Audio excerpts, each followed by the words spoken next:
बहुत समय पहले की बात है। कचरौली नाम के एक गांव में लोग बड़ी ही हंसी खुशी मिलजुल कर रह रहे थे।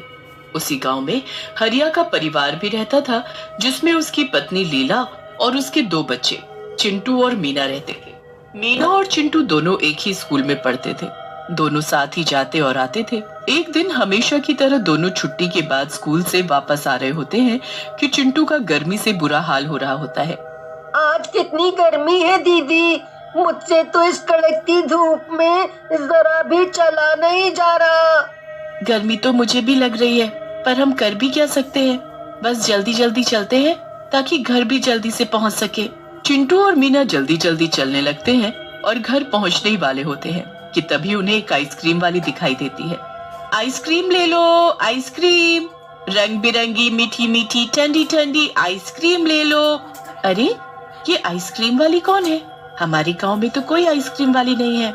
अरे दीदी वो छोड़ो, आप मुझे बस आइसक्रीम दिला दो। अरे पर मेरे पास पैसे नहीं है, तो मैं तुम्हें कैसे आइसक्रीम दिला दूं? नहीं नहीं, मुझे भी आइसक्रीम चाहिए। मुझे नहीं पता, मुझे आइसक्रीम खानी है। अरे बेटा क्या हुआ, क्यों रो रहे हो? मुझे आइसक्रीम खानी है, पर दीदी है कि मुझे आइसक्रीम दिला ही नहीं रही। अरे आंटी मेरे पास पैसे ही नहीं है, ये है कि समझने को तैयार ही नहीं है। अरे बेटा तो क्या हुआ, तुम मेरे बच्चे जैसे ही तो हो। आओ और आइसक्रीम खा लो, मुझे पैसे नहीं चाहिए। इतना सुनते ही चिंटू खुशी से आइसक्रीम वाली के पास भागता है और रंग बिरंगी आइसक्रीम देखने लगता है। चिंटू माँ बहुत गुस्सा करेगी, मैं बता रही हूँ। ऐसे कभी किसी से बिना पैसे के कुछ नहीं लेना चाहिए। चिंटू अपनी बहन मीना की एक बात नहीं सुनता और लाल रंग की आइसक्रीम हाथ में लेकर उसे खाना शुरू कर देता है। चिंटू ने ऐसी स्वादिष्ट आइसक्रीम कभी खाई ही नहीं होती। वो आइसक्रीम खाने में इतना मगन हो जाता है कि बाकी सब भूल जाता है। मीना उसे बहुत मना करती है, पर वो उसकी एक नहीं सुनता। आइसक्रीम खाने के बाद दोनों बच्चे घर आ जाते हैं। अब ये बात प्लीज किसी को मत बताना, वरना माँ बाबूजी बहुत गुस्सा करेंगे। ठीक है, पर दोबारा ऐसे किसी से आइसक्रीम नहीं लेनी, ठीक है? रात को दोनों बच्चे सो जाते हैं। अगले दिन मीना रोज की तरह सुबह सुबह जल्दी उठ जाती है और उसके बाद चिंटू को जगाने लगती है। उठो चिंटू, कितनी देर हो गई है, जल्दी उठो और नहाओ, स्कूल के लिए देर हो रही है। मीना चिंटू को बहुत उठाती है पर वो उठता ही नहीं है। के बाद मीना गुस्से में चिंटू की चादर उसके मुंह से हटा देती है, तो उसका चेहरा देखकर घबरा जाती है। चिंटू का चेहरा एकदम लाल हो रखा होता है। मीना जोर से चिल्लाती है, माँ बाबा जल्दी आओ, ये देखो चिंटू को क्या हो गया। मीना की आवाज सुनकर उसके माँ बाबा वहाँ दौड़े चले आते हैं और वो भी चिंटू की हालत देखकर घबरा जाते हैं। किसी को कुछ समझ ही नहीं आ रहा होता कि आखिर चिंटू को हुआ तो क्या हुआ। उसके बाद चिंटू के बाबूजी चिंटू को गोद में उठाकर डॉक्टर के पास ले जाने लगते हैं, तो चिंटू का शरीर बर्फ की तरह ठंडा होने की वजह से वो उसे उठा भी नहीं पाते। हे भगवान, ये तो बर्फ जैसा जम रहा है। क्या हो गया आखिर हमारे बच्चे को? ये कौन सी नई बीमारी लग गई? वो लोग जैसे तैसे चिंटू को डॉक्टर के पास लेकर पहुंचते हैं, तो डॉक्टर को भी समझ नहीं आता कि आखिर चिंटू को कौन सी बीमारी हुई है। शरीर का इस तरह लाल पड़ जाना और इतना ठंडा हो जाना मुझे तो समझ नहीं आ रहा। ये कौन सी बीमारी है? मैंने आज तक न ऐसी कोई बीमारी देखी और न कभी इसके बारे में सुना। चिंटू के माँ बाबा चिंटू को घर ले आते हैं और उसकी घर में ही देखभाल करने लगते हैं। 2-4 दिन ऐसे ही निकल जाते हैं। फिर मीना अकेले ही स्कूल जाना शुरू कर देती है। स्कूल से आते वक्त उसे वही आइसक्रीम वाली आइसक्रीम बेचती दिखती है। मीना उस आइसक्रीम वाली को देखती रहती है। उस आइसक्रीम वाली के पास कुछ गरीब बच्चे खड़े होते हैं, जिनको वो उनकी पसंदीदा आइसक्रीम दे रही होती है। बताओ बेटा, तुम्हें कौन सी आइसक्रीम चाहिए? मीना जब भी छुट्टी के वक्त स्कूल से बाहर आती, तभी उसे वो आइसक्रीम वाली वहीं खड़ी दिखती। पर अजीब बात तो ये थी कि कभी वो बच्चों से आइसक्रीम के पैसे ही नहीं लेती थी।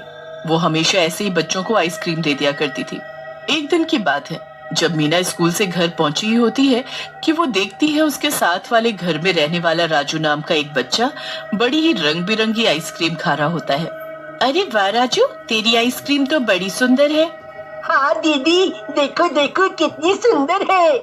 अगले दिन सुबह सुबह जब मीना सो रही होती है, तो उसे साथ वाले घर से कुछ लोगों के रोने की आवाज आती है। मीना और उसके माँ बाबा उठकर बाहर जाकर देखते हैं। वो लोग घर के अंदर जाते हैं तो वहाँ राजू बिस्तर पर पड़ा होता है। और उसके माँ बाबा बुरी तरह रो रहे होते हैं। हाय, मेरे बच्चे को क्या हो गया? क्या हुआ भाभी? जब मीना और उसके माँ बाबा राजू की शक्ल देखते हैं तो हक्के बक्के रह जाते हैं। राजू का शरीर रंग बिरंगा हो रखा होता है। हे भगवान, ये तो चिंटू जैसा हो गया। वही तो, तुम्हारा बेटा भी अभी तक ठीक नहीं हुआ, क्या अब मेरा राजू भी आएगा? नहीं नहीं बहन, तुम ऐसे हिम्मत मत हारो, हम कुछ करेंगे। हम अपने बच्चों की हालत ऐसी नहीं होने देंगे। सब राजू को देखने आने लगते हैं, पर मीना के दिमाग में तो उस वक्त कुछ और ही चल रहा होता है। वो अगली सुबह फटाफट स्कूल पहुंचती है और छुट्टी के बाद मीना जल्दी से स्कूल के बाहर जाकर खड़ी हो जाती है। फिर वो उस आइसक्रीम वाली पर पूरी नजर रखती है। वो औरत जैसे ही आइसक्रीम बेचकर बाग के रास्ते कहीं जाने लगती है तो मीना भी उसके पीछे पीछे जाने लगती है। काफी आगे जाने के बाद वो औरत एक झोपड़ी में जाकर घुस जाती है। उसके बाद मीना चुपके से आगे जाती है और झोपड़ी में झांक कर देखती है तो उसके होश उड़ जाते हैं। वहां वो औरत उसकी आंखों के सामने एक चुड़ैल में बदल गई होती है। कितना मजा आ रहा है बच्चों को ऐसी हालत में देखकर। हे भगवान, ये तो चुड़ैल है और इसी ने सब बच्चों को आइसक्रीम खिलाकर उनकी ऐसी हालत की है। अब क्या होगा? मुझे सब पता करना होगा, तभी मैं सब बच्चों को ठीक कर पाऊंगी। मीना वहीं खड़ी रहकर सब देखती रहती है। चुड़ैल एक जानवर को मारकर उसका खून निकालकर उसमें मंत्र पढ़ने लगती है। मंत्र पढ़ने के बाद वो खून सारी आइसक्रीम पर डाल देती है। हो गई मेरी जादुई आइसक्रीम तैयार। अब मैं कल ये आइसक्रीम बच्चों को खिलाकर उनको बर्फ का बना दूंगी। इस चुड़ैल ने सारे बच्चों को खत्म करने के लिए कितनी बुरी चाल चली है, पर मैं भी इसका जादू नष्ट करके रहूंगी। मीना जल्दी से गांव वापस जाकर सबको चुड़ैल के बारे में बता देती है। गांव वाले मीना की बात सुनकर हक्के बक्के रह जाते हैं। फिर वहीं खड़े एक पंडित जी बोलते हैं, इस चुड़ैल को हमें अमावस की रात को खत्म करना होगा। किसी और दिन इसे खत्म नहीं किया जा सकता। ये बस मीना ही कर सकती है, क्योंकि चुड़ैल बच्चों के आसपास ही रहती है और मीना काफी बहादुर भी है। और इसे करना क्या होगा? इसे सामग्री से भरी एक हांडी को चुड़ैल के घर में रख कर आना होगा। इस हांडी में इतनी गर्मी है कि वो सारी आइसक्रीम को पिघला देगी। जैसे ही वो आइसक्रीम पिघलेगी, वैसे वैसे वो चुड़ैल भी पिघल जाएगी। बस फिर सब अमावस की रात का इंतजार करने लगते हैं। जैसे ही वो रात आती है, मीना आधी रात में वो हांडी लेकर उस चुड़ैल के घर में जाती है। मीना उस हांडी को चुड़ैल के घर में रख तो देती है, पर जैसे ही वो घर से बाहर जाने लगती है, चुड़ैल उसके सामने टकरा जाती है। मीना चुड़ैल को देखकर बहुत ज्यादा घबरा जाती है। तू यहाँ क्या कर रही है? तुझे मेरे घर का कैसे पता लगा? मैंने कुछ नहीं किया, मुझे जाने दो, मुझे जाने दो। ऐसे कैसे जाने तू? मुझे तो लग रहा है तू ही है जिसने मेरी आइसक्रीम पर कुछ ऐसा किया है कि उसका जादू काम ही नहीं करता। नहीं नहीं, मैंने कुछ नहीं किया, मुझे जाने दो। चुड़ैल मीना के बाल पकड़ती है और उसे घसीटते हुए घर के अंदर ले जाती है। मीना बुरी तरह चीखने चिल्लाने लगती है, पर चुड़ैल को कोई फर्क नहीं पड़ता। आज मैं तेरे ही खून पर जादू करके उसे इन सभी आइसक्रीम पर डालूंगी। चुड़ैल मीना को एक कोने में बांध देती है। उसके बाद जैसे ही चाकू एकदम पैना हो जाता है, वो खिड़की से आसमान में चांद की तरफ देखकर मुस्कुराती है। आ गया सही वक्त। अब मेरी जादुई आइसक्रीम फिर से अपना कमाल दिखाएगी। बस उस पर एक बार इंसानी खून चढ़ जाए। चुड़ैल हंसती है और चाकू उठाकर मीना की तरफ बढ़ने लगती है। वो जैसे मीना की गर्दन पर वार करती है कि चाकू के साथ उसका हाथ पिघलकर नीचे गिर जाता है। ये क्या हुआ? मेरा हाथ क्या किया है तूने लड़की?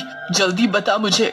चुड़ैल दूसरे हाथ से चाकू उठाती है, पर जैसे ही वो चाकू को हाथ लगाती है कि दूसरा हाथ भी पिघल जाता है। चुड़ैल बुरी तरह चीखने लगती है और अपनी आंखों से खुद के शरीर को पिघलते हुए देखती है। वो बहुत कोशिश करती है, पर उस हांडी की गर्मी से उस चुड़ैल का शरीर पल भर में पिघल जाता है। मीना वहां से भागती है और गांव पहुंचती है, तो वहां अपने भाई के साथ सभी बच्चों को पहले जैसा ठीक देख खुशी से झूम उठती है। पूरा गांव मीना की बहादुरी की प्रशंसा करता है और फिर बच्चे कभी भी किसी अनजान आइसक्रीम वाली से फ्री की आइसक्रीम या कुछ और नहीं